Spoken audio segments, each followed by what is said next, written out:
Подкастот Лазаров одбележа 5 години постоење со гламурозна свечаност на доделување на наградите Лазаров Awards. Оваа специјална вечер собра бројни гости, соработници и пријатели на подкастот, кои се дел од 5-годишното патување на Стефан Лазаров. Помеѓу гостите се најде и Игор Џамбазов, кој вечерта доби 2 признанија, најгледан подкаст и Талент без граници. Здраво, Игор, гледаме полни раце тука награди. Ке ни кажеш ли зашто се наградиве моментално од Лазаров добиени? Да, јас сум првиот добитник на Лазаров подкаст, во сценариото беа први овие награди. Едната е за најгледан подкаст, тоа е оној подкаст кој му гостува во неговото студио, кој има скоро 1 милион гледања, што за Македонија стварно е нестварна бројка. А ова второво го нарекол Талент без граници. Му благодарам. Ете, прв добивам ваква награда, Талент без граници. Он и признава во ведниот говор дека сум му бил идол на некој начин. И многу ми е драго што деца на кои сум бил идол го нашле вистинскиот пат. Он е едно многу честно момче кое сигурен сум дека нема да застрани налево или надесно. Кој засегав дека е честен, дека е работлив, дека е креативен и дека е малер како мене. Па еве му заврна, секогаш му врна. Не само што му заврна, 300 работи му се случија за 5 години, но ете, тие работи не одржуваат во живот. Знаеш, кога ќе сватиш дека си малер, а немаш ништо против тоа, едноставно приваќаш дека си малер и готово. И прескакува заврна, кога му се јави, се смееше по телефон. А што да прави? Тоа е, малер си малер, тоа е. Добро, може на некој начин и среќа носи дождот. Па еве, бие малер. Сепак престана кога требаше, почекавме тука малку, ред карпетот малку доснеше, но ништо страшно. Кои се впечатоците досега за вечерва и кои се очекувањата од Лазаров за за 5 години роденденот од Лазаров подкаст? Па познавајќи го него, ова нема да ова само започнува сега. Ова е почеток на нешто што ќе трае многу долго. Ја мислам дека ова ќе трае додека трае Лазаров на не само на YouTube, воопшто во медиумите.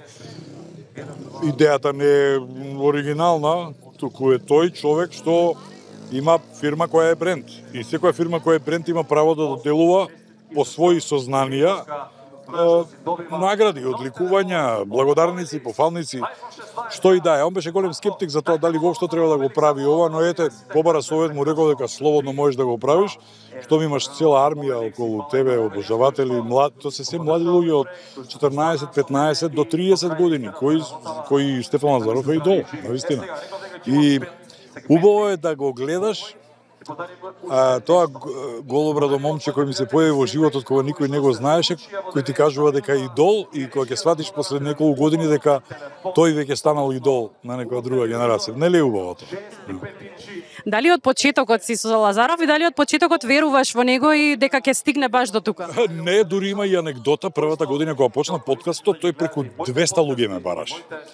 Но ете, исчекав првата година да ја видам и навистина ги гледав тие емисии, имаше некои многу квалитети од нив. Веќе во втората година почна со поблиски луѓе околу мене да комуницира и на крај јас му се јавив или му пишав, му што работа, зашто ти преку други, зашто мене ти директно не, па непријатно ми беше. Викам нема непријатно во оваа работа. Газиш, одиш, се што си наумил, ќе направиш, не ти треба други луѓе. Ти си Стефан Лазаров. Ете некои добри совети претпоставуваше дека се тие што му ги давам, ги спроведе во пракса и еве до кај стигна. Кој беше тој момент кога вистински го препозна ти лично неговиот квалитет и сметаше дека ќе направи никаков успех? Па добро, јас тоа го сватив дури кога бев на гостување кај него. Дека правам муабет со еден млад човек кој има став во животот. Денешниот проблем на младата генерација што немаат свој став. Ставовите ги препишуваат од ставовите на Ким Кардашијан. Тоа е еден лажен свет. Ние сме далеку, не само ние, и тие се далеку од вистинската Америка. Тие се еден лажен свет кој фактички не постои.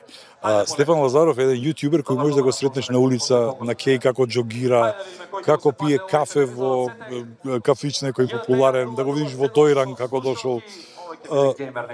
Не се ни однесувал така.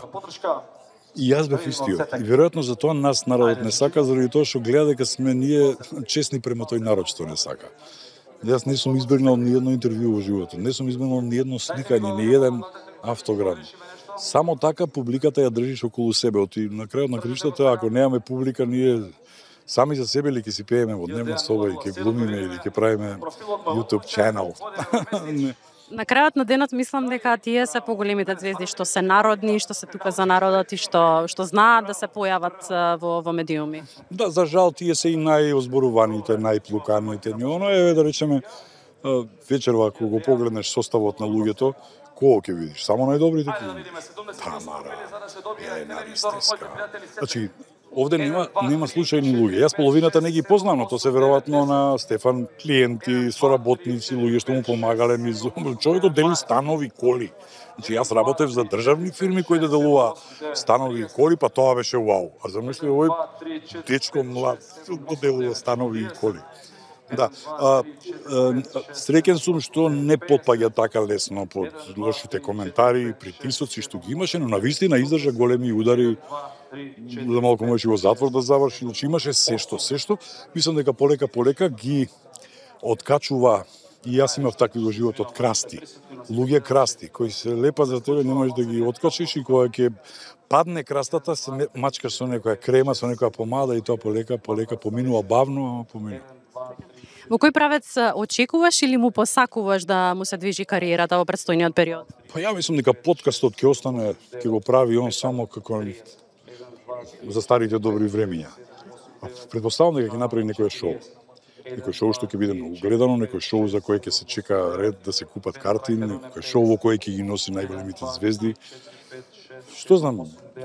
Мислам дека ќе биде изненадување за сите. Знам дека има нешто во себе, го носи и во последните неколку муабети што ги имавме, како да не сака се уште да ми каже или да провери дали е тоа добро, но чувствувам дека прави нешто големо, смислува, да. Што би му посакал, односно што би кажал за него вон негово присуство? Па еве сето ова што го кажав, до сега му пожелувам, со Марта да се вкуќија сега, се направи се и сега едно мало Стефанче да се роди. Мислам, треба да им се случи тоа што реално треба да им се случи на сите млади луѓе, што за жал мене не ми се случи, но ако мене не ми се случило, не е крај на светот. Мене ми е денес убаво и да гледам кога на други им се случило, она што мене не ми се случило. Па, што би кажал? Дека оваа држава заслужува повеќе вакви млади, работливи и честни луѓе, како што е Стефан. Заслужува едноставно оваа држава, но нападнати сме од повеќе страни, на повеќе полиња, на поле на музиката, на полето на кичот, на шундот и тоа. Ја знаеш, таа моја вечна борба против тоа и ќе останам доследен до себе си и мислам дека и тоа е некаде тука на тој правец. Делува Стефан, и ете некако се најдовме, иако сме, јас сум генерација скоро колку неговиот татко, разбира се. Но ете најдовме заеднички јазик, убаво ми е дружењето со него. Сигурен сум дека и он се чувствува така, со Марта двајцата се прекрасни како пар и допрва ќе видите што ќе прават тие двајца. Игор, дали може да ни ја покажеш последната слика во галерија што ја имаш во моментот? Телефонот во мене. Последната слика во галерија е кога доаѓав со Бајлево од Дојран за Скопје, застанав на кафе и на цигара на една бензинска пумпа и ми се запознав со една кола италијани. И сватив дека се залутани. Тргнале за Бугарија, а они одат за Грција. Да не бев ја, ќе стигнаа на погородица на граничниот премин за Грција и направивме едно селфи, тоа ми е последното. Да. Чекаме да го објавиш тогаш. Ќе го објавам. Збор кој опишува твојата кариера во моментот? Мир. Во моментот чувствувам само еден мир.